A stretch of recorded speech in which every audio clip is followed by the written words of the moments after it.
Maître Soussan. Maître Soussan, pardon. Il a attaqué sur une erreur dans ses contrats. Allez, on va s'installer dans la salle de réunion. Allez-y, installez-vous.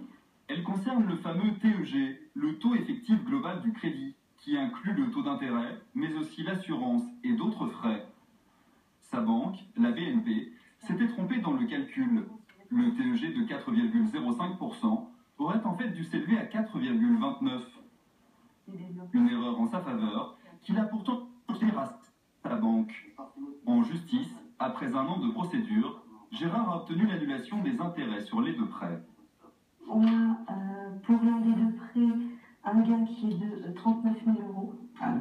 Pour le second prêt, le gain sur ces 4 premières années, ici, il est d'environ 25 000 euros. Au total, Gérard économise plus de 64 000 euros d'intérêts qu'il n'aura pas à verser à sa banque. Car la loi veut qu'en cas d'erreur comme celle-ci, et si le prêt a été signé il y a moins de 5 ans, le taux d'intérêt qui était dans ce dossier de 3,45% soit remplacé par ce qu'on appelle le taux d'intérêt légal, qui n'était que de 0,04% en 2014. Ce taux dérisoire, que les juges appliquent en guise de sanction, a été utilisé pour recalculer les intérêts depuis la signature du prêt. Il n'y a pas d'appel, donc on peut considérer que le dossier est annulé aujourd'hui. Oui. Super. Est-ce qu'on a cette impression d'avoir gagné au loto? C'est un peu une impression, oui, quelque part. Et à la fois une surprise. Hein, parce que je ne m'attendais pas du tout à ce qu'il y ait un tel gain. Aller chercher le petit dans un contrat de crédit, c'était pendant longtemps réservé aux grandes fortunes, bardées d'avocats. Bonne journée. Merci à vous aussi. Mais il y a 2 ans, Laurent de Batz a décidé de le proposer au plus grand nombre. Il est aujourd'hui la bête noire des établissements bancaires. Bonjour. Bonjour Laurent. Cet ancien gestionnaire de patrimoine a créé un site pour aider les emprunteurs à débusquer d'éventuelles failles sur leur contrat de prêt.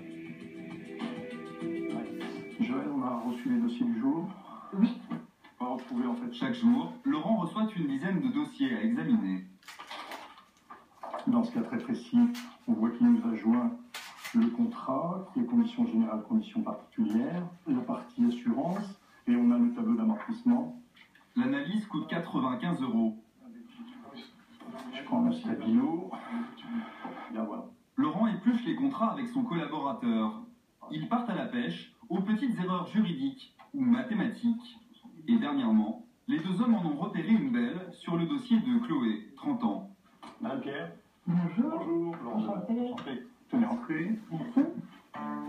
Chloé a envoyé son dossier par courrier et est impatiente de connaître le résultat. L'été dernier, cet orthophoniste a emprunté 197 000 € à la Banque Populaire pour acheter son premier appartement. Cette fois, pas d'erreur sur le TEG, mais la banque a commis un oubli qui risque de lui faire perdre beaucoup d'argent. On est d'accord. Votre crédit, vous le payez mensuellement. Oui. La banque avait l'obligation, puisque vous payez votre crédit par mensualité, de vous mentionner à un moment donné, soit ici, le taux de période mensuel. La banque aurait simplement dû diviser le TEG par 12 et afficher ce que les intérêts coûtent chaque mois, 0,31%.